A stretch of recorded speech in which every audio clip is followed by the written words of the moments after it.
thank you very much for inviting me today. And I sometimes begin remarks like these by borrowing a phrase from King Henry VIII, who said to his fourth wife, "I promise I will not keep you long."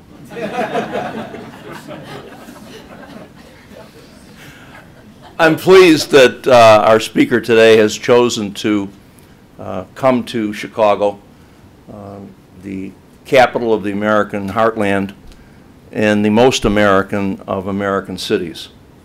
We're proud to welcome international visitors to this great metropolis. We're proud of our history. Last year, Chicago celebrated its 175th anniversary of incorporation. And in that period of time, we've seen magnificent growth.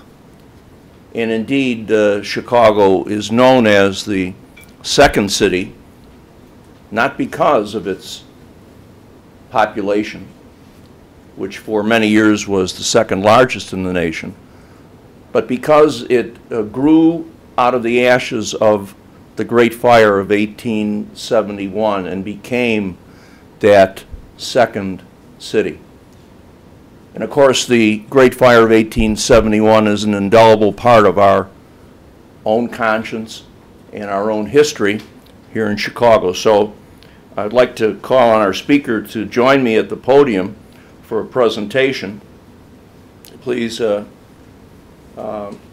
I brought with me a presentation for our visitor, and today we're proud to make him an honorary Chicago Fire Chief. He's got his badge now and his ID card.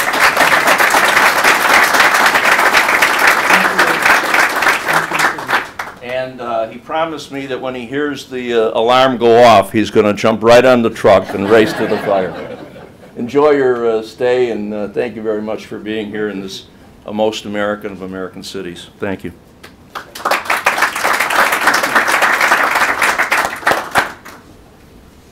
Thank you very much, Alderman Mr. Ed Burke.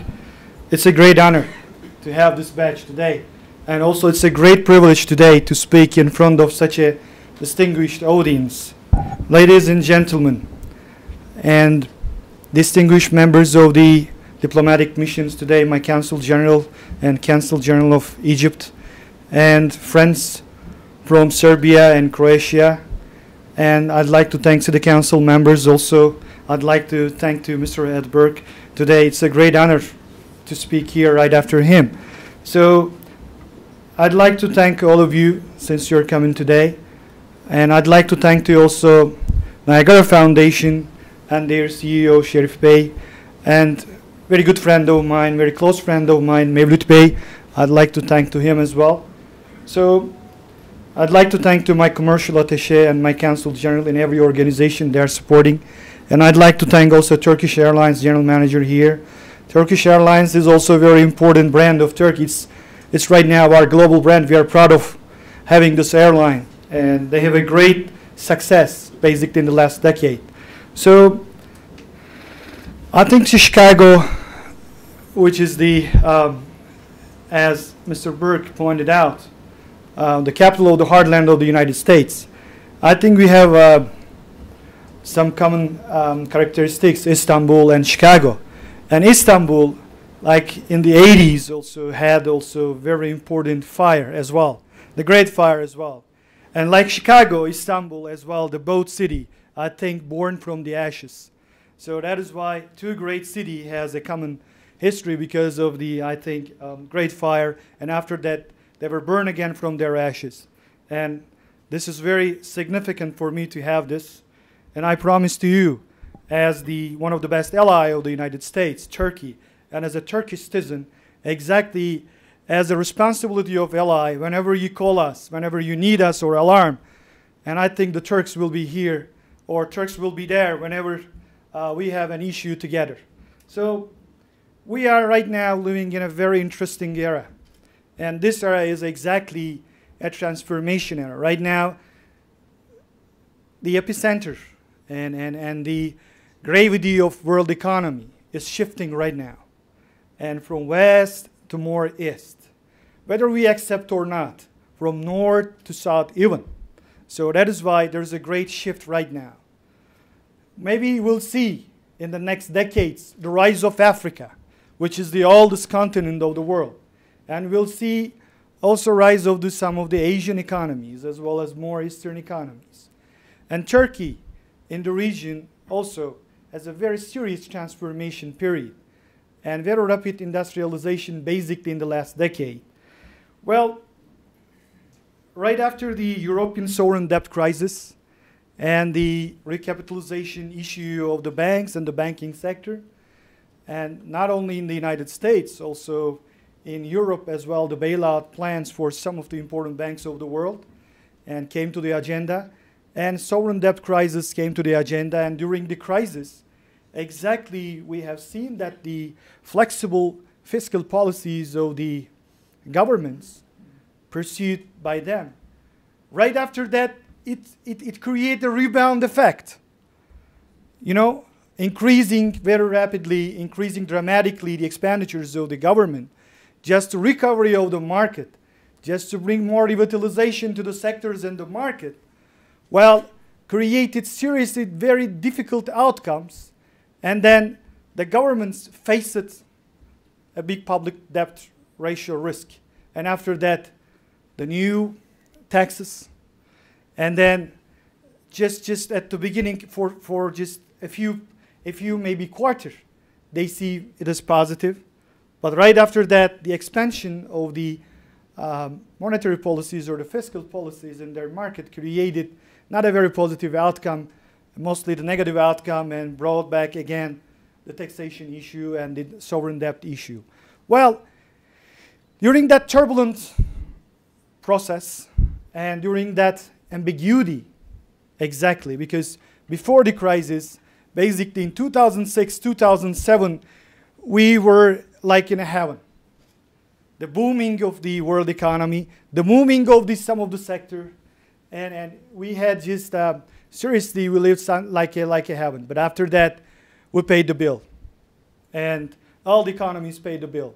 But some of the economies in the world, very rare of them, positively differentiated themselves during that crisis. I think Turkey is one of this. Basically, before the crisis, Turkey so much dependent to EU. And Turkey and EU economy is very interconnected. And basically, more than 60% of the Turkish export exactly directly to the EU. So we have custom union agreement with the EU. So as a result of this, we are just exporting or importing from there with zero tax.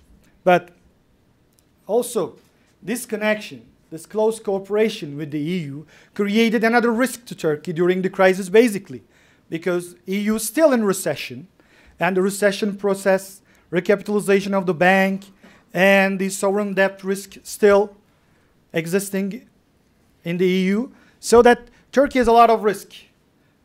And after this, we have seen that our export is decreasing because of the exactly recession in the EU. So what we learned from this experience, we learned that we have to diversify our export market. We have to exactly look for another market, alternative markets. Then Turkey started to open the eye and check all around the world and found new markets. First, our neighbors, surrounding markets. Only a decade ago, Turkey's trade with the surrounding markets, with the neighbors, something like around 5%. So unfortunately, there were some mottos during that time that our relationship with our neighbors not in a very good position. And there were some mottos even in the mind of many Turks, because we learned this from our educational system, that a friend of Turk, basically a Turk himself. So that as a result of this, less trade with the neighbors, less economic connection with the neighbors, so which is exactly against the economic theory and the trade theory. So Turkey started to change this basically in the last decade. And proactive foreign policy, and increasing trade and economic relationship with the neighbors, with the surrounding economies, and brought Turkey exactly very positive outcomes. And not only this, also in the country, inside, basically building the trust, basically building exactly the trust and stability in politics and economics, and brought very positive outcomes as well into Turkey. And building also a solid financial system, and regarding a fair regulatory authority, and very smart regulations which will enable our financial sector and banking sector and insurance sector exactly to expand themselves, and also having very solid financial institutions in the country. So as a result of this, well, a decade ago, in the world there were no crises, but we in Turkey, Turks, very capable of creating our own crisis, our own banking crisis, our own currency crisis, our own crisis of crisis. So we Turks very well, I think, on crisis management, because we create a lot of crises in the past, and we learned a lot about our experiences to deal with the crisis. So, but basically a decade ago, the 2000 and 2001 process, during the our own banking crisis and financial crisis time, and I think after this we did right. And just making exactly the right reforms in the country exactly brought us very positive outcomes as well. And today, our financial situation right now, basically, not only I'm talking about the banking and finance and insurance sector. So as a result of the reforms and regulations and smart regulations in that era, Turkey attracted more than $120 billion foreign direct investment during the last decade, and 1/3 of it from finance and banking and insurance. So you see, we got exactly the reward. But plus, what Turkey did also right during the last decade is Turkey solved her own sovereign debt crisis. For instance, a decade ago, Turkey's public debt ratio about 70%. So, you know, right now in European economies, most of the European economies, you know, have seriously a sovereign debt ratio risk.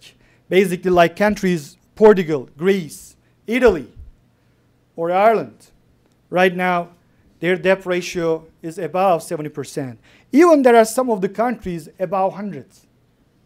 And this is exactly a big risk right now in the EU region. And second thing is also, Turkey had also another risk, the budget deficit risk so big. Almost 10% budget deficit we had a decade ago.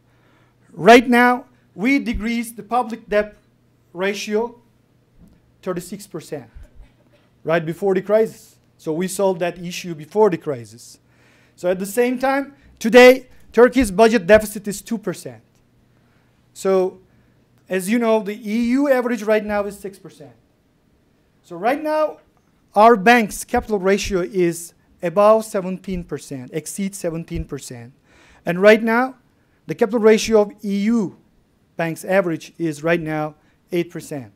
So you see Turkey's performance and the EU region performance is totally different. Yeah, we learned our exactly mistakes. We learned exactly our past experiences. And we did the right things and pursued the right policies, and we got positive results. You know, basically, in terms of the building a solid financial system and disciplined financial system in the public, in the state as well, enable us creating surplus value, added value, and to use this to improve the infrastructure of the country, basically.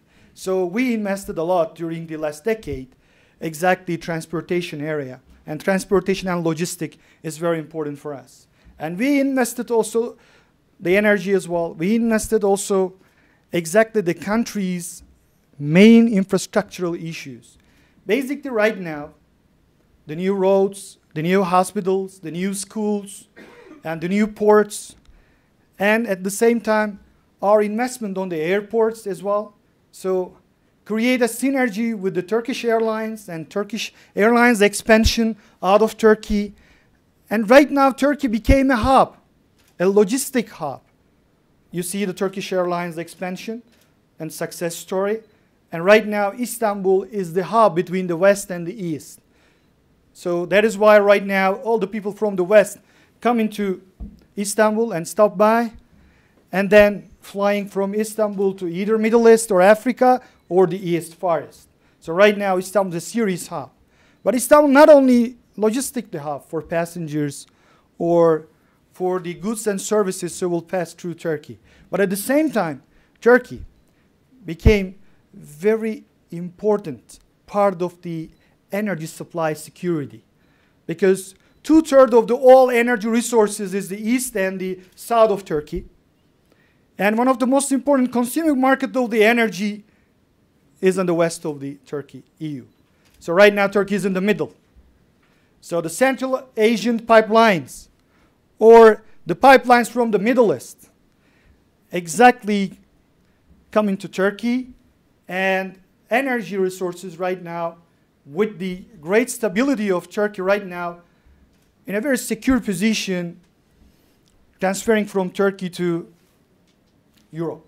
So Turkey is exactly as a hub. You see, only within 4 hours flight, you can reach exactly roughly 20 trillion GDP and 1.5 billion population. So I'm not talking about that Turkey is the center of the world, but I'm just saying that where you see Turkey is exactly a very important part of the world. Basically, our US friends I'm talking to, because Europeans know very well Turkey. And 70% of the whole FDI of Turkey we are attracting from EU. But right now what we are trying to do is trying to diversify our FDI market.